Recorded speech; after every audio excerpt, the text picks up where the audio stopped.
So folks, Battlegrounds has caused quite a stir this week with announcements of new content, but also, of course, a concerning monetization change.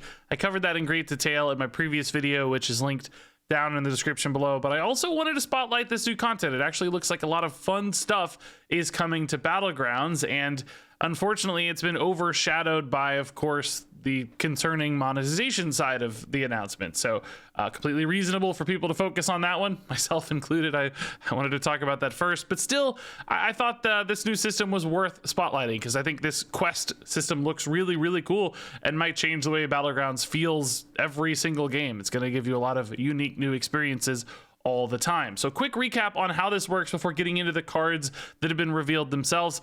On turn 4 in Battlegrounds, you're now going to be offered a quest pairing. So you get a quest and a reward to go with it. Those are just randomly shuffled together. And you're going to make a decision like, how do you want to play the game? Am I going to be able to finish this quest based on the current game state? Which of these rewards is better? Maybe I can totally pivot for an awesome reward, or whatever just looks the most fun. You're going to have options here to pick, and these are going to change and be variable based on your hero tier and quality. So if you have a high armor character, which is generally lower powered, a quest might be easier to complete. Or if you have a really powerful hero, you might have a weaker or a harder quest to complete. So this might, be 18 minions that you have to summon for a weak hero, or 22 for a particularly powerful hero. So there are a lot of complexities built into the system that has some sort of self-balancing and relegating factors to kind of try to keep things absolutely fair. Also, apparently some actual limits placed. Some heroes can't be offered certain passives or rewards that might be too powerful. So looks like a system's had a lot of work put into it, and I want to talk through all the various cards that have been revealed, which I don't think is conclusive just yet, but still a lot of stuff to take a look at.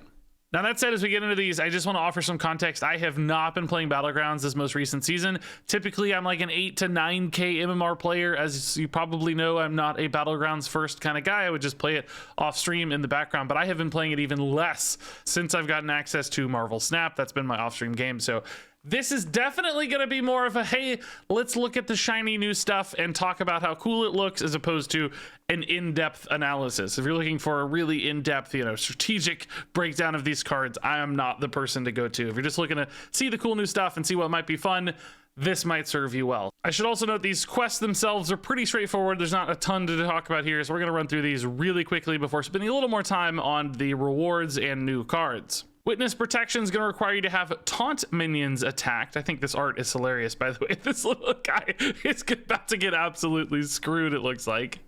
Unmask the Culprit's going to have you lose or tie 3 combats. This one's really cool, the playing from behind idea, maybe taking some really greedy tier ups, falling even further behind while also getting your quest reward faster. I think that's pretty nice. Now, that said, it still takes at a minimum 3 turns to complete this. I don't know how fast other quests are going to be completable in comparison, but this might seem too slow, even though it is very reliable, perhaps, in actually trying to complete it, unless maybe your opponent gets offered the same one and you both try to lose really hard and one of you fails. Unlikely duo here is play 5 Murlocs or Beasts. So if you already have, a little bit of a start of a Murloc or Beast build on turn 4 when you get offered this, hey, maybe this will be a nice little fit. It does say or Beast, so I don't know if these can increment like together. Like if you play 3 Beasts and 2 Murlocs, does that complete the quest line? Perhaps, but that might be another way to really get this one done quickly. And I love the artwork here. This is indeed an unlikely pair. Track the footprints. Have Bob's Tavern refreshed 10 times. So if you're rolling down forever trying to find the perfect unit like me, this one's going to get done really quickly. But there are certain heroes, certainly, and strategies that could complement this, giving you cheaper refreshes and so on. Might be a way to really facilitate this one. So if you have like some elemental refresh stuff happening, Track the Footprints could work really well. Follow the money is just to spend 25 gold. So any heroes that help you spend extra gold, for instance, could go a long way with this. Maybe in like a pirate lobby, shuffling in some money pirates could help you complete this one quicker, but otherwise probably has a fairly fixed feeling progression. But, opportunities here to speed this one up for sure. Cry for Help is just playing 6 Battle Cry minions. It's pretty straightforward. Assemble a lineup is with summon 16 minions, so it might take a while if you played it straightforward, but obviously with like token stuff and ways to summon extra things or cycle through a lot of minions, this one could be sped up some. This one's really crazy. Sort it all out. Order your minions from lowest to highest attack for 4 combats. So again, this one's really reliable. You might kind of make some small combat sacrifices for this one, but you know it's going to be done in 4 turns if you focus on it. I guess I don't know how this works for ties. It's probably forgiving if I had to guess, but still really interesting mechanic there. Invite the guest is straight up just buy 7 minions. Again, some ways to facilitate this being faster, but pretty straightforward. Dust for Prince is add 15 cards to your hand, and remember that's not just minions you're buying. That can also be things like blood gems for Quillbore. So Quillbore might be a really good way to finish this. If you anticipate yourself going Quillbore, you could finish Dust for Prince perhaps really quickly in that case. Exhume the Bones is to trigger 6 friendly death rattles. So pretty straightforward there. Build into death rattles, and I think this one could go off pretty quickly if you have enough early death rattles. That's not too hard to pull off. Find the Murder Weapon asks you to increase a friendly minion's stats 15 times. So there are definitely some hero powers, for instance, that could facilitate that. Some battle cry buffs, for instance, could help this work nicely too. So interesting. That one's gonna, I think, be awkward for some builds and characters specifically, but others will find this one, I think, really nice. All right, our final quest here is reenact the murder, have 18 friendly minions die. I'm going to be really good at this one in particular because I'm good at losing combats, but also, of course, token units can feed this really nicely. But this is another one where you probably are going to want to be losing at least a little bit. If you're dominating and value trading everything, it's going to be hard to complete your quest line. So got to be careful with reenact the murder for sure. So that wraps it up for the quests, but we also have a ton of quest rewards. And by the way, the artwork on so many of these is awesome. It's really cool seeing new dedicated art. Some is reused, but some of it's new and awesome. So this is Menagerie Mayhem, a reward. At the end of your turn, give your minions +1 attack for each friendly minion type. So these are passive effects that just kind of, impact your board every turn, or however it works, just passively sometimes, like an aura style effect. This one in particular is going to give +1 attack for each friendly minion type. So for Menagerie style builds, a way to scale up your attack especially high. You have things like cleave minions, for instance, might be really nice to get that extra attack. Divine shield minions, etc. This one could definitely pay off big time, but it is pretty restrictive. You have to go for a Menagerie build to make this one feel good. Evil Twin, I love this dude. Stewart's Evil Twin here. Start of combat, summon a copy of your highest health minion. So there could be some really interesting builds, of course, where this works nicely, getting you an extra copy of some awesome, amazing sort of thing. A little bit restricted from a board space standpoint, but if you're doing certain builds or you're cycling a lot anyway, that may not make much difference. So I could see this one being very niche awesome from time to time. This is Victim's Spectre. After each combat, get a plain copy of the last friendly minion that died. So if you can really focus that in on a specific minion, you might be able to get some really powerful golden action. If your brand dies last, for instance, getting a golden brand or something could be really cool for the Victim Spectre. Otherwise, just a lot of value and occasional, upsides, like getting really synergistic extra copies of powerful things or tier 6 units, or just more consistent goldens across the board. So this does feel indeed like a pretty high value reward. The Ritual Dagger, after a friendly death rattle minion dies, give it +4/+4 permanently. So a way to scale up your big wide death rattle boards. I do worry stuff like this. I don't know, even if you do have a giant board of death rattles, sometimes you don't want your death rattle minions necessarily getting extra stats. So there could be specific scenarios where this is more harmful, but I do like the idea of just making a gigantic honking death rattle board that doesn't really care too much about its death rattles. You just have giant minions because this is stacking up over time. But still, I could envision this one being awkward based on my casual Battlegrounds player eyes at this moment, at least. The Cooked Book reads, after you buy a minion, give it +1/+1 and upgrade this, which, to me implies it's going to go to +2/+2 and then +3/+3. And man, if you're playing a cycling build, like crazy pirate cycling or something, I could see this going absolutely bonkers after a while. Buying, 10 or 15 minions in a turn is absolutely not unreasonable in some of those builds. And then you have +15/+15 buffs happening, and over 2 or 3 turns, it's like, my God, wait, how big are the minions going to get for Cooked Book? I could see that being absolutely bonkers. So I don't know, really intriguing if that works the way I think it does. The Smoking Gun just reads your minions have +5 attack, and boy, that is a really linear, non-scaling reward. I mean, this might be one where you have to take if you're just absolutely losing and desperate for some sort of really fast tempo, like maybe a quick quest completion and a good, easy, reliable reward that works right away, so that you can maybe win a combat or two and survive because you were so far behind, or maybe use that tempo advantage to be greedy and play off of your build as opposed to off of your quest line, but still definitely feels like it falls a little flat compared to many of these others. Oh, I guess there is one side of this with tokens. If you have, sort of a Deathwing style build where you have a lot of tokens, if you're summoning a bunch of microbots, they all are also going to have +5 attack, right? It's not just your initial starting plan. So maybe that's a way to make this kind of a Deathwing effect. So maybe that's one angle for this one to actually look a lot better. I could certainly see that. So next up here is Staff of Origination, and boy, this is a big old pile of stats. All of your minions getting +15, +15, and I actually heard devs say that this is the hardest difficulty quest, so there's going to be modifiers that make your quest a lot harder to complete to get this particular reward. So this was not one that'll be coming down, quickly in the state of the game. It's going to come down really late for a big buff, because of course if you got this early enough, it would just absolutely out tempo everybody, just completely destroy the lobby. So it's good news that this one's going to be more difficult. That said, 15-15 is a lot of stats, but if it is happening later in a game, I wonder if it'll be able to keep up in some cases.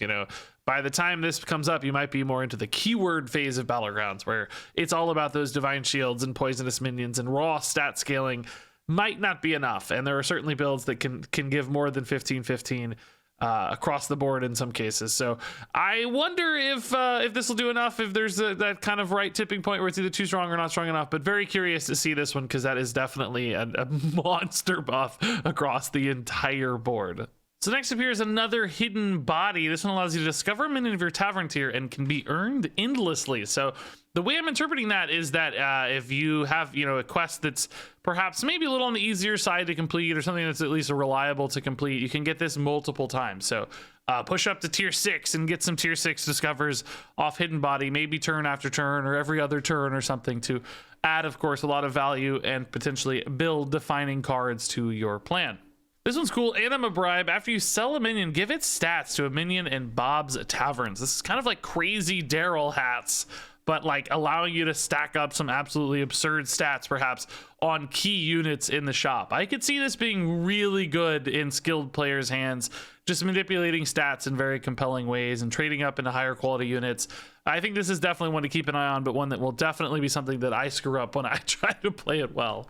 Devil's in the details. At the end of your turn, your left and rightmost minions consume a minion in Bob's Tavern. So this is playing from the demon consume sorts of things, allowing you to potentially scale up some key stuff. Kind of has Ragnaros vibes as well, I guess, where you're trying to make those outside units bigger, put a big cleave, put a big divine shield there, and make those key things much, much stronger. That's cool. I like this. So next up is Alter Ego, and this is even-tiered minions in Bob's Tavern have +6/+6, and there's another version that's like a human dude, I'm too lazy to pull up the art, that swaps to odd. So odd-tier minions in Bob's Tavern have +6/+6.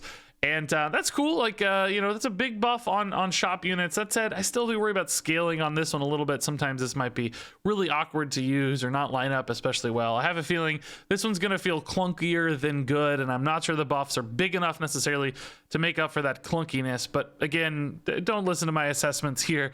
I just find this one a little bit less exciting and fun. Next up here is the Secret Sinstone. After you discover a card, get an extra copy of it. Now, there aren't exactly a lot of discover minions in Battlegrounds. There's just a couple, but you discover a card when you get your golden rewards. So if you have some way to get a ton of goldens, getting extra copies of cards might facilitate you getting more goldens, which then, of course, creates this loop with Secret Sinstone where you're creating lots and lots and lots of tier up golden rewards. So this could be pretty cool in certain builds that are able to do that successfully. Like anybody who's getting a lot of golden minions, man, this could chain together to create some pretty cool stuff and maybe just get you some awesome big tier 6 stuff eventually too. So Secret Sinstone sounds like a really fun card to play with. Tiny Henchman. I love every time this art shows up. At the end of your turn, give +2/+2 to 3 friendly minions of tier 3 or lower. So this says a 6/6 buff every turn. Essentially, that does not feel like enough to me.